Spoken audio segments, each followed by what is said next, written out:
In this video, I want to show you how Lambda operations work Lambda functions work in Java. This is Java's functional programming side. So we'll start with a very simple class here that has some imports that I'm going to use later, but not now. But it has a method called add that basically receives an integer, two integers, and adds them together. Very simple method. I have my main method. I instantiate this test class, and then I print no lambda, and I call the method on 1, 2, so that should print 3. So we're building this, and now let's execute this once it's what it says compile. And we see no lambda 3, which is the expected result for this. So that's all fine. Now, when we add code like this, we have to start growing this class. If we want to add more operations and different things, we have to start growing this class. And every modification in this add methods might also carry a modification here if we increase the parameters or if we do anything else.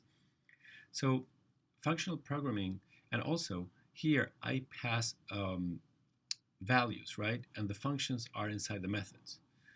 What if I could specify the function right here, and then when I change my code, I just change it in one place and that's it, right? And also, then functions become first-class citizens, meaning that if I can specify an expression that's a function, I can pass it into different methods. So we'll see how that works here. So, So what I'm going to do now is I'm going to do something slightly different. I've added an interface called binary operations with one method called exec that takes two integers and returns an integer. You need to understand interfaces before continuing for the rest of the video, or at least for this next 2 minutes.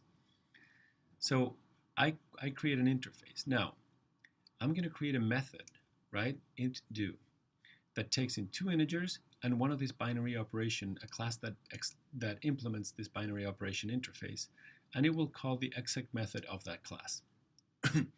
So what we can do is we can create we can create a function on the fly for this purpose. So I'm not going to use this printout, but instead what I'm going to do is I'm going to call this do method, but with something interesting at the end. So I'm going to print out lambda2 equals, and then I'm going to call t.do, which is this method here, the do method right there. T.do, I'm going to pass the first integer is 1, the second integer is 2, and then the binary operation will be this. This is what's called a lambda expression. What this does is it says, because this interface only has one method, it's called a functional interface, and I can specify what the body of this function is going to be in a very short notation. The notation is this one. I acknowledge the parameters, A and B. They don't have to have the same number. It can be P and Q. But I'm going to say A and B, and then this little arrow, which is a minus and a greater than sign, and then whatever it is I want the method to do or return. I can actually put here, return A plus B. Now, if that's the only thing I do, then I don't need the return, right? So I am passing, instead of creating a class that implements that interface and actually implement the method exec, I can just do it all in one sitting here with this short notation, which is called a lambda expression. These are anonymous functions. They don't have a name.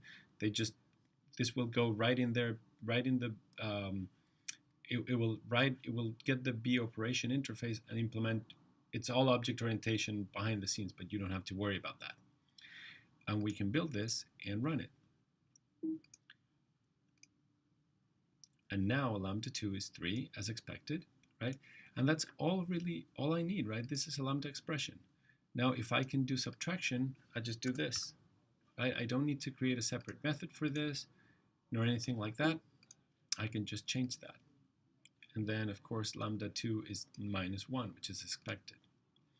Now, lambda functions are really useful when we're operating on a list of things, on collections, as Java calls them, right? Python has this, Lisp, many functional languages have this, okay? It's operations on lists. or list comprehensions. So let's create a little list. In Java, creating a list is a little bit more heavy-handed than in Python. Let's say I have a list of my grades. It's going to be a double array of grades, right? You can have array lists and all that stuff. That all works. Now, if I want to do, say I want to print these elements, right? What I can do is this, is convert this into a stream. And this works like this. I do arrays.stream and then the name of my array, grades, right? And that converts the grades into a stream where I can call certain methods that are useful. One method that I can do is I can grab each element and do something with it. And that is a for each method that all streams have. Okay, array lists have this too. All list interfaces have this, and so does also the stream interface. So for each element, what I'm going to do is I'm just going to print it.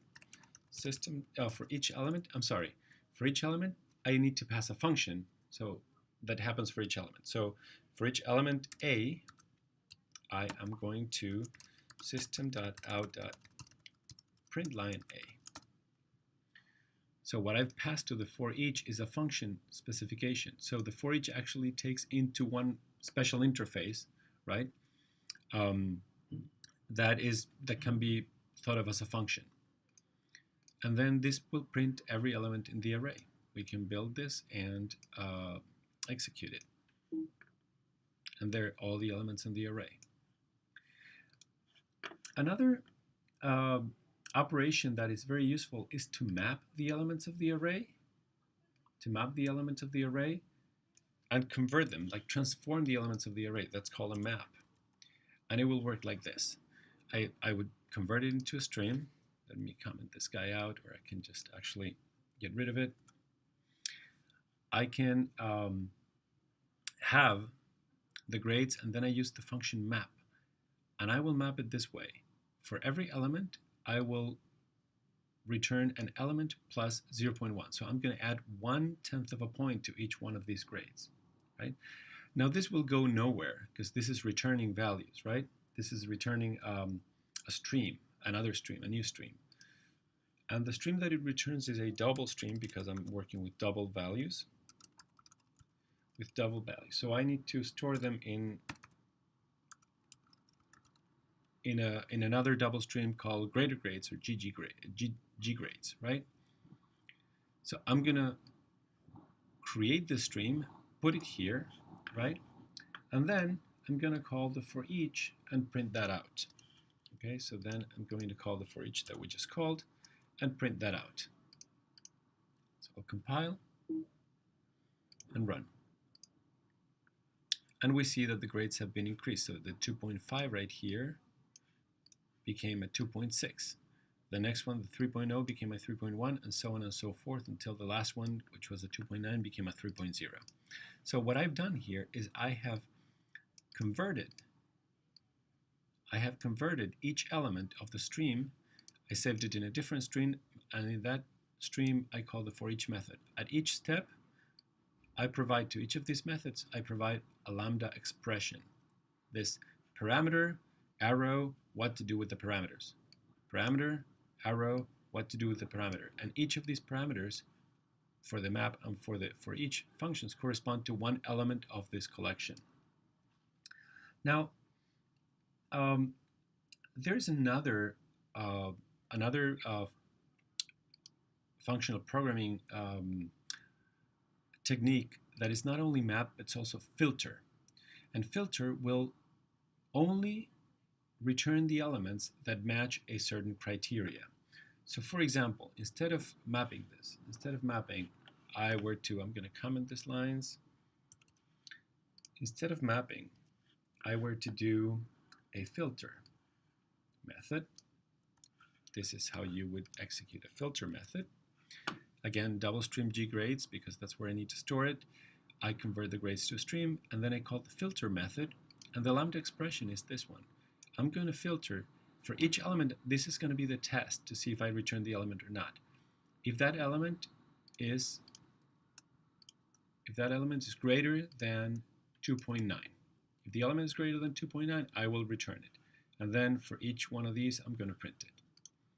So I can compile this and run, and we'll see that it actually printed the ones that had more than 2.9, right? So the first two grades here, the first grade and the last grade, were eliminated, right? So that's a filter operation.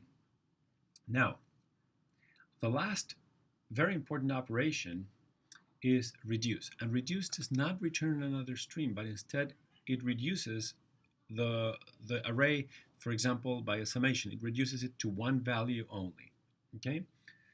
Now, it is important to know that when streams reduce, they return an instance of an object called optional. So we need specific methods to extract whatever was reduced. And I will illustrate like this. So if I want to reduce this and add all the elements together, for example, I'm going to comment these lines here so you can see better where I'm at. If I want to reduce, so this is the stream of grades, and I want to say compute the sum. So I will call the reduce method on that. Now reduce will take two arguments at a time. It'll take these two, add them together, that addition and the number 4, and add them together, and so on and so forth, for example. So for it to take two elements, I do, again, the parameters, now within parentheses because it's more than one, the parameters, the arrow, and then what is it that I'm going to do to each one of these two things, just like our interface. Once I reduce the whole list, that becomes a different kind of object, and I need to call the method getAsDouble in order to get the double value of it, because otherwise it's just an object. And I'm going to store this in a variable called sum, and of course then I can print out that variable sum, right, with a standard printout statement. There you go. And we can run this. We can run this and compile and run, and we'll see that it should print the sum, which is 16.2 if I'm not mistaken. And here it is, 16.2. So now we've seen you can map, filter, and reduce. Now the interesting thing here is that you can do all of this at once. You don't need to, to have this whole, full load of store in the intermediate G grades, and then for G grade do the for each and whatnot. You can just concatenate several of these list operations, okay, to get a result. So for example, I can do the following. I'm going to add 1 to each grade, 0.1 to each grade, and then I'm going to select those that are higher than 2.9, and then I'm going to print those values. And I can do it like this with one big expression. So first, let's I'm going to comment this and this for now. Let's look at this. I'm going to create a stream from the grades, then I'm going to map. For each element A, I'm going to add 0.1. Once that's done, I'm going to filter for each element M, okay, such that M has to be greater than 2.9. Now, for the remaining elements, I'm just going to print them. For each element P that's remaining, I'm going to print them. These letters don't have to be different, okay? I just made them different for simplicity. So this, it's all in one line. So I'm going to compile this and run it.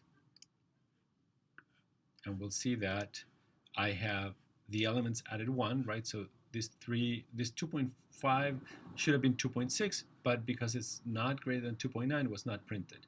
This 3 here should be 3.1, and it is greater than 2.9, so it is printed right there, and so on and so forth. The last element is 2.9. When I added 0.1, it became 3.0. That is greater than 2.9, therefore it was printed. Okay?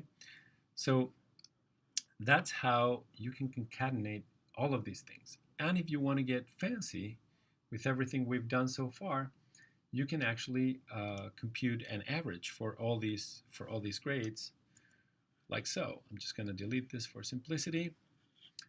You can just in a one-liner, right, or two-line solution, one line to compute the average and the other line to print it. It would be like this. You have variable average. You will create the stream of grades, map it such as each grade becomes the grade divided by the total number of grades here, right? Which is how you would, then you have to add these values and you will basically have the grades. So each grade, instead of being 2.5, is going to be 2.5 divided by 1, 2, 3, 4, 5, divided by 5. You do that for every grade. Then you reduce it by adding. And then you get that result because you reduced, you get the result as double, and then you print the average. We can build this and run it, and we see the average is 3.24, which is the GPA of this one student with those grades. So this is basically how lambda operations, lambda functions work. You can pass lambdas into methods that allow an interface, right, with one operation. You can pass these lambda functions. Now, the other interesting thing is you can do list comprehensions by converting lists to streams. And lastly, there are many other functions that you can use on streams. For example, this reduction of a sum, there's a function to do exactly that, the sum. We could also do subtraction, which is not there. We could be more creative. You can do these also with lists and array lists. Now, because array lists need objects in them, you need to just be careful with the types, the data types. So this type, you can do these things, and so on and so forth. You need to just keep track of the data types. I hope this helped and you've understood lambda expressions such as this one.